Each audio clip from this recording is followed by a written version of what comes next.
So what we've got here is an opal here that was shipped to me by someone who watched one of my other videos. And this is an Ethiopian opal. This specifically is a specimen grade opal. Now these specimen grade opals have to be kept wet, so it was shipped to me wrapped up in a wet paper towel in a Ziploc bag, and it held plenty of moisture on the trip here. So the unfortunate part about this opal is it was allowed to dry out. It was not made clear by the seller to the buyer to keep this submerged in water, so it was pulled out and crazing started to occur on the surface of the opal. So I instructed them to put it back in water, and they asked if I would polish it for them. So what we're going to be doing is we're going to be removing all of the host rock off of the back of the stone, and I'm going to go over the surface of it to see if that can remove any of the crazing, and then we'll observe the opal in some water for a few days to see how it looks, and then I'll be shipping it back to them. So let's get to cutting. So my first observation here is that we've got good play of color. After the back is removed, all the host material is removed, we may see the stone lighten up a little bit, and we might start to lose a little bit of that fire because it doesn't have a background to play against. But it's the thing with opals is there's just no guarantee. You get so we're going to do the best we can, and we're going to see what we end up with. So let's fire this up. We're going to start out here with the roughest grit on this wheel here. I now have a different type of drip system here. This is an overhead drip system on the Genie, so you won't see the misters coming up from the bottom.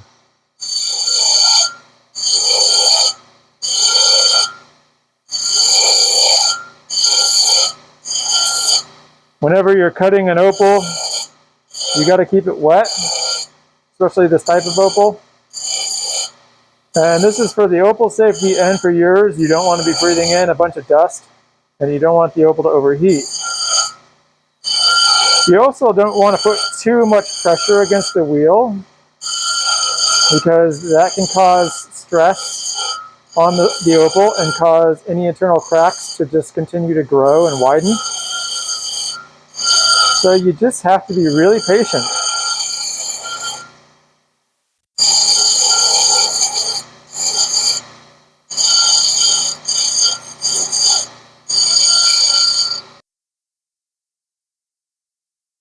So we're making progress here. One of the things with cutting opals is there's always these little bits at the edge which you have to be mindful of that will want to flake off, so you just have to cut away a lot of material and just keep cutting. We're getting pretty close, but just taking it nice and slow. So what's happening here is the surface of the stone, which you saw in that picture, was completely crazed across this surface. So I'm having to basically cut out all those cracks, which you can't see because the stone's wet, but as I get to each one, you can start to see all these little dents here in the light. Basically, each one of those little cracks is, well, I'm having to grind all the way past it into solid stone. So if you ever are going to try to do this, just keep that in mind that you'll lose a lot of material.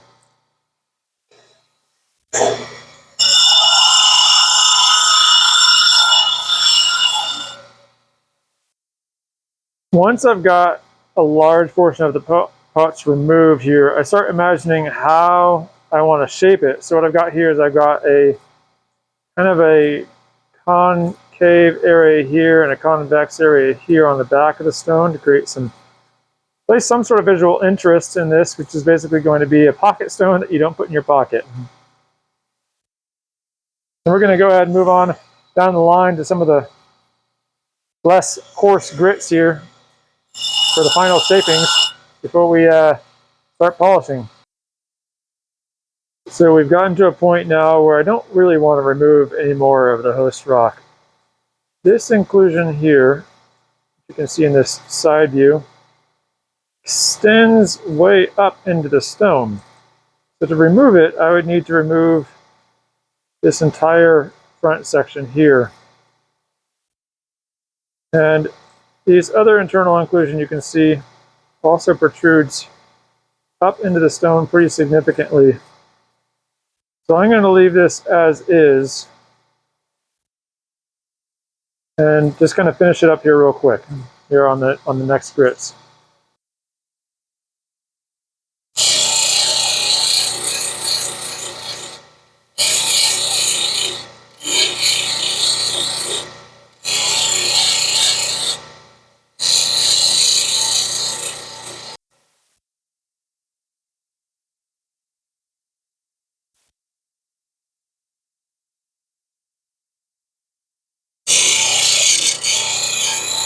The thing about specimen grade opals is there's no need to get an absolute picture perfect polish on them because they're going to be wet anyways. You just kind of get the overall shape of what you want it, and then I'll go to 100 or 1200 grit, and that's as far as I want to go.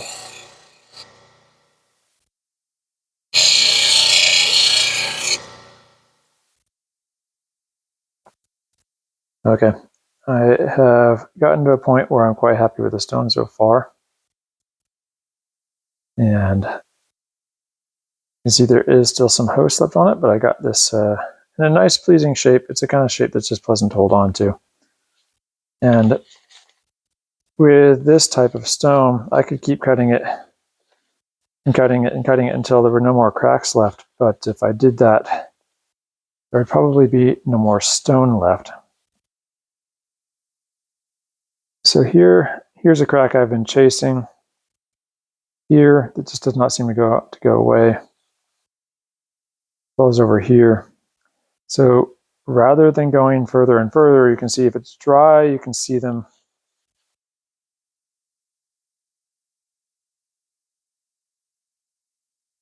But when it is wet, they disappear. So this is how I would leave this stone. I'm curious, if it were you, what would you do? Would you keep cutting it? Would you reshape it? Would you try to get more cracks out, more of the crazing gone? Would you take out the rest of the host material?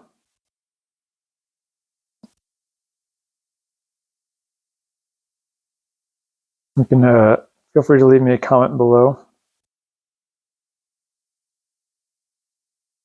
And thanks for watching.